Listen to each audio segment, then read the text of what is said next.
Hi, today we're going to talk about pros and cons of living in Argentina.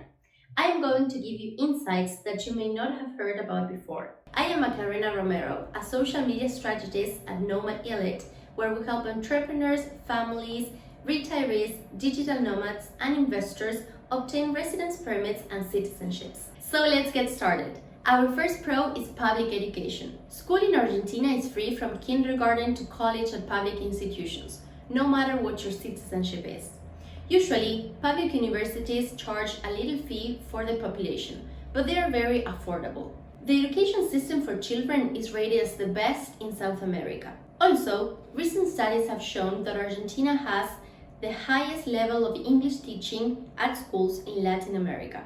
There are also private institutions in which their prices vary depending on their reputation and the amenities they have. However, Argentinians or any people that decide to study at those places can pay for it while they work, which means that they don't need to save up like their whole life in order to pay for it. Opposite to this positive side, Argentina has an unstable economy. The economy can shift quickly, and the dollars may rise or fall in value very quickly, though through the past few years they have only been rising up, which is only convenient if you earn in dollars or in euros. On the one hand, jobs over the table are harder to get if you're a foreigner or if you don't have a degree.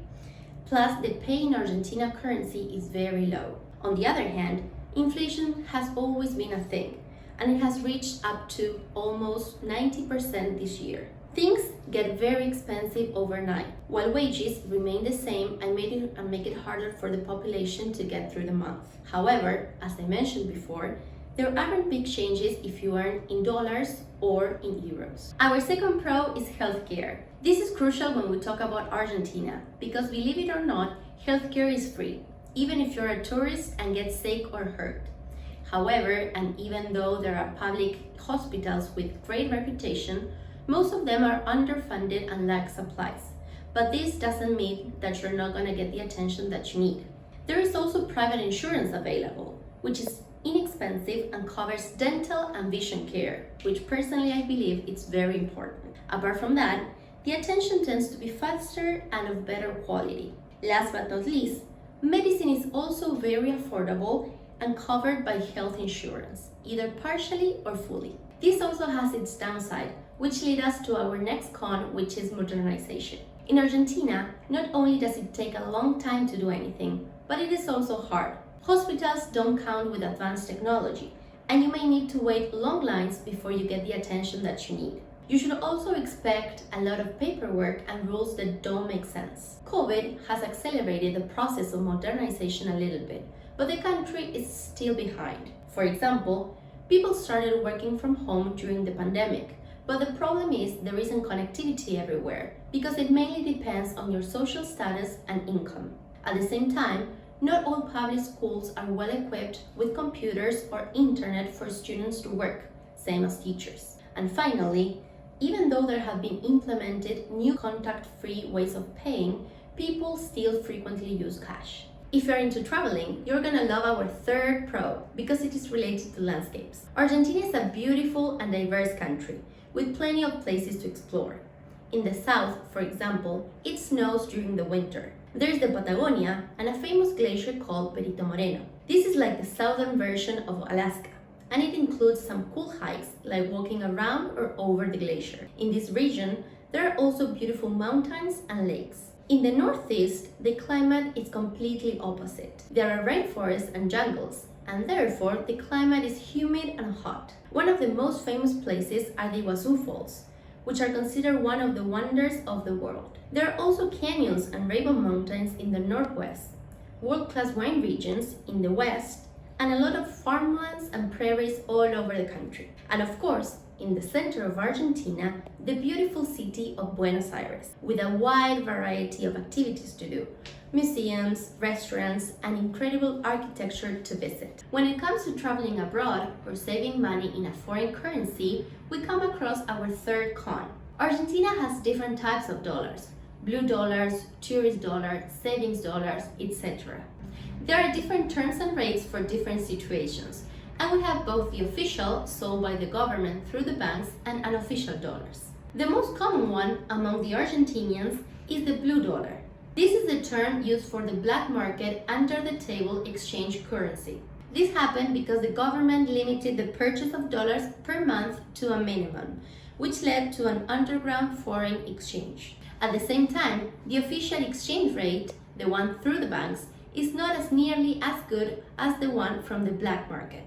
Another case is if you buy on a foreign website. If your purchase exceeds a certain amount of dollars per month, the government charges you with the highest type of dollar, which is almost 3 times more expensive than the official dollar.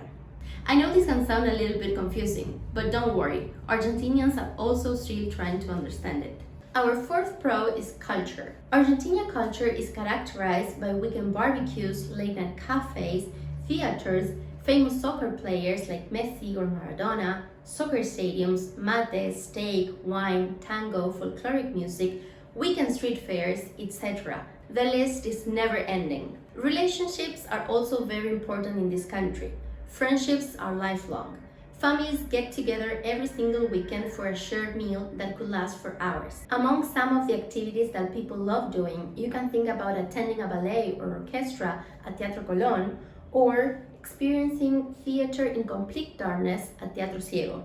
Also, visiting famous restaurants and museums. For the bibliophiles, Buenos Aires is home to the most bookstores per capita than any other city in the world. And most important of all, Argentinians have a passion for soccer, being River Plate and Boca Juniors, 2 of the most famous teams in the whole country. Lately, the difficulty of importing goods and electronics has also become part of this culture, which leads us to our fourth con. Electronics in Argentina are very expensive and hard to get, mainly because of fees associated with imports. If you want to make any purchase abroad, like I mentioned before, almost half of the final price will be merely taxes. The fees added on imports are designed to promote local production, but the problem is that if you want to buy them inside Argentina, you would probably pay double or triple the price you would pay for the same item in North America or Europe. This is why the people that can do it decide to travel abroad to get these products.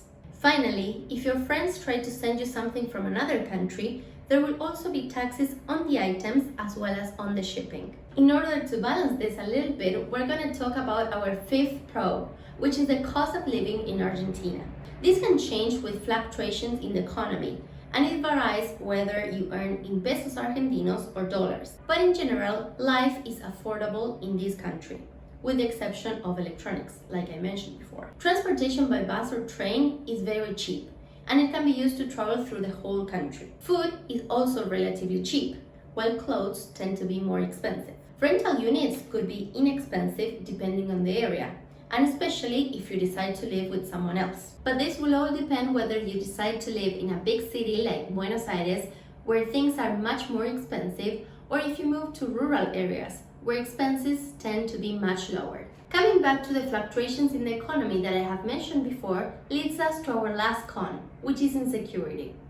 When we talk about the risk of natural disasters, Argentina is considered below average. But when it comes to insecurity, there has been an increase of theft and crimes during the past few years due to the economy, especially in big cities, where people get robbed at gunpoint a lot. When you go out, it is recommended not to carry a big amount of money with you or all your credit cards, but instead just take what you need. It is also advised to leave all important documents at home, like your passports. Pickpocketing is also common on busy streets. That is why it is advised to be on the alert rather than walking with total confidence. Especially in the suburbs of Buenos Aires, it is far from uncommon to hear people get robbed inside their own houses. However, despite this sad panorama, things get a lot safer the further you move away from the big cities. Are there any other pros and cons that you know about? Please share your thoughts on the comments below. And if you need help with getting residence permit or citizenship, or you want to create a holistic plan to reduce your tax burden, please feel free to reach out to us. Thank you. Consider subscribing if you haven't already. I'm uploading new videos on digital nomad locations, travel updates, and investment advice several times a week right now. And if you got some more time left, check out these videos. Thank you for watching.